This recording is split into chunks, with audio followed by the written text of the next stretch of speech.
gitu ya.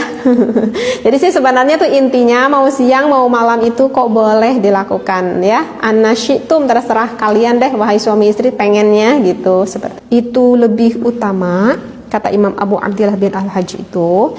Dikarenakan kalau misalkan awal malam ya misalkan ya jelas udah sholat isya dulu gitu ya. Udah sholat isya ya sekitar jam 9-an gitu ya. Sekitar jam 9-an lalu sang suami dan sang istri itu melakukan ibadah dengan ibadah wati tersebut, perhubungan itu.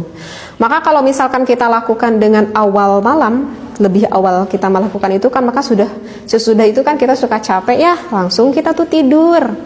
Nah, maka menurut Imam Abu Abdillah, kalau misalkan kita awal malamnya itu cepat tidur, nanti kemungkinan akan cepat bangun karena tidur kitanya tidak kekurangan. Kalau misalkan cepat bangun, apa yang diharapkan oleh Imam Abu Abdillah? Diharapkan untuk seorang laki-laki kan baiknya ketika subuh itu sholat berjamaah di masjid.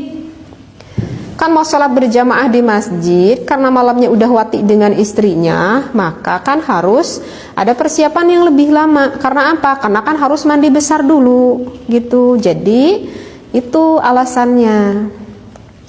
Dan alasan yang kedua itu menurut Imam Abu Abdillah kalau misalkan di akhir malam gitu, kalau menurut Imam Abu Abdillah itu kurang baik. Misalkan tidur dulu gitu ya suami sama istrinya. Kemudian misalkan bangun nih jam 3 misalkan ataupun jam setengah 4 ya gitu, jam 3 misalkan bangun karena mau melakukan wati itu. Nah, kata Imam Abu Abdillah itu akan mengurangi rasa rasa syahwat.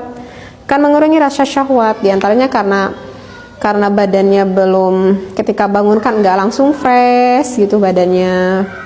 Kemudian menurut pendapat Imam Abu Abdillah itu dikarenakan posisi mulut kita. Jadi kan yang namanya bangun tidur itu gak kebayang kan. Posisi mulut kita tuh wangi apa sedap, itu pasti sedap kan. Jadi kalau maaf sekali, jadi kalau misalkan suami istri itu mau kublah, kalau kublah itu artinya mau mencium gitu ya, maka kan nanti nggak enak gitu karena posisi mulutnya kita itu agak kurang sedap. Kecuali kalau kita mau sikat gigi dulu ya gitu ya, baru deh itu jadi wangi lagi. Nah, itu adalah alasannya menurut Imam Abu Abdillah awal malam itu lebih baik. Alasannya adalah agar sesegera nanti itu nggak kesiangan, cepat bangun agar suaminya itu bisa berjamaah sholat di masjid seperti itu. Tetapi ada pendapat yang kedua yang dikatakan oleh Imam Ghazali. Imam Ghazali ini adalah seorang ulama yang banyak sekali karyanya itu di dalam ilmu tasawuf. Jadi ini seorang ulama yang memang lebih cenderung kepada ulama ulama sufi, yang banyak sekali menerangkan akhlak, menerangkan ilmu tasawuf.